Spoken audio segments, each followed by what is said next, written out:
السلام علیکم ناظرین، آپ دیکھ رہے ہیں گلکاریاں اور میں ہوں AR گل۔ ناظرین، یہ خبر انتہائی افسوس اور دکھ کے ساتھ آپ کے ساتھ شیئر کر رہے ہیں کہ پاکستان فلم انڈسٹری کے لیجنڈ ہدایت کار آغا حسن عسکری جو گزشتہ روز انتقال کر گئے تھے، آج 31 اکتوبر کو انہیں نماز جنازہ کی ادائیگی کے بعد میانی صاحب قبرستان میں سپرد خاک کر دیا گیا۔ ناظرین، آغا حسن عسکری کافی عرصے سے پھیپھڑوں اور گردوں کے امراض میں مبتلا تھے۔ یہ بھی آپ کو بتاتے چلیں کہ حسن عسکری کو 14 اگست 2023 کے دن صدر پاکستان جناب عارف علوی صاحب نے پرائڈ آف پرفارمنس دینے کا بھی اعلان کیا تھا، جو انہیں 23 مارچ 2024 کو ملنا تھا، لیکن بدقسمتی سے وہ پرائڈ آف پرفارمنس حاصل کیے بغیر ہی اس دنیا سے رخصت ہو گئے۔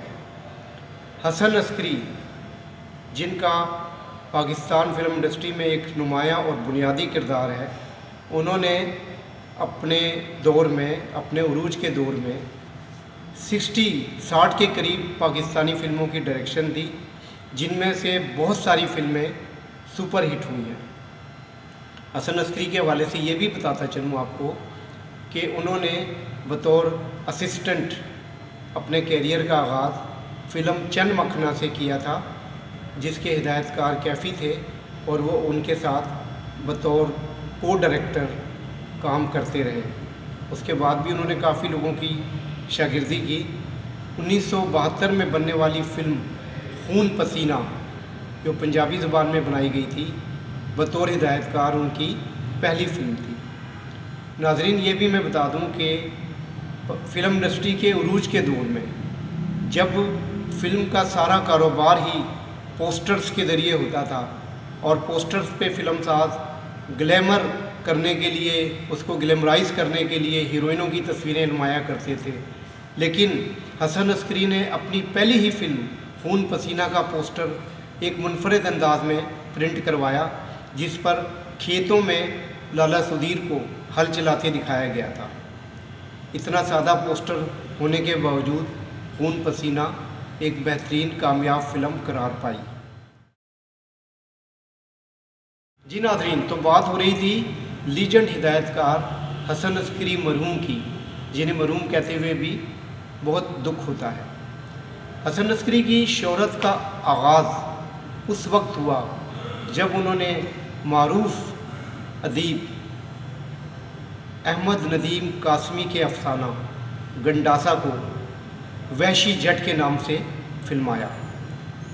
وحشی جٹ کو پنجاب میں خاص طور پر اور پورے پاکستان میں زبردست شہرت ملی، اور سلطان راہی بھی اس کے بعد مصروف ترین ہدایت کار بن گئے، اور فلم سازوں نے بھی وحشی جٹ کو کاپی کرتے ہوئے بہت ساری فلموں میں گنڈاسا کو شامل کرنا شروع کر دیا۔ بلکہ یہ بھی کہا جاتا ہے کہ اگر وحشی جٹ نہ بنتی تو شاید مولا جٹ بھی نہ بنتی، اور پھر دا لیجنڈ آف مولا جٹ وہی گنڈاسا، اور اسی کی طرح اس نے کروڑوں کا بزنس کر کے ثابت کیا کہ حسن عسکری کی وحشی جٹ ان فلموں کی کامیابی کی بنیاد تھی۔ حسن عسکری نے اس کے علاوہ بھی بے شمار کامیاب فلمیں بنائیں، جن میں طوفان، میلہ، پتر جگیدا جیسی کامیاب فلمیں بھی شامل ہیں۔ اگر ہم ان کی اردو فلموں کی بات کریں تو اس میں تیرے پیار میں، یہ وہ فلم تھی جو انہوں نے شہزاد گل کے لیے بنائی، اور اس میں پاک بھارت جو مسائل تھے ان کا بڑے بھرپور انداز سے عکاسی کی گئی تھی۔ تیرے پیار میں کے علاوہ ان کی کامیاب ترین فلم جنت کی تلاش تھی۔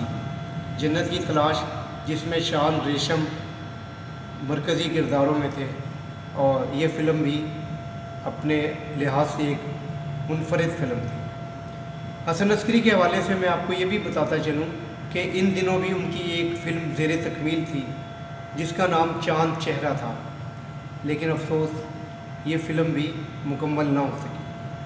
حسن عسکری 78 برس کی عمر میں اس دنیا سے رخصت ہوئے ہیں۔ ان کے چاہنے والے ان کے مداح، ان کی فلموں کا ذکر بڑے ذوق و شوق سے کر کے انہیں خراج عقیدت پیش کرنے میں مصروف ہیں۔ آج میانی صاحب کے قریب جب ان کی تدفین کی گئی قبرستان میں، تو فلمی شخصیات کی ایک بڑی تعداد وہاں موجود تھی، جن میں ہدایت کار الطاف حسین، جاوید رضا، مسعود بٹ، شہزاد رفیق،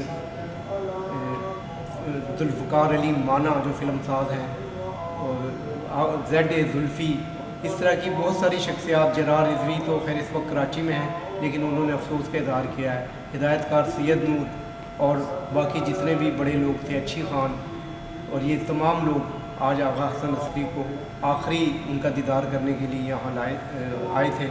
اللہ پاک انہیں جوار رحمت میں جگہ دے، اور حسن عسکری کی کمی کو شاید کبھی پورا نہ کیا جا سکے۔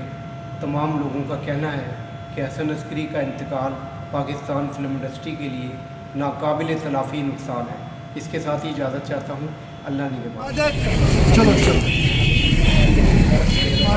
کلمہ شہادت، کلمہ شہادت، کلمہ شہادت،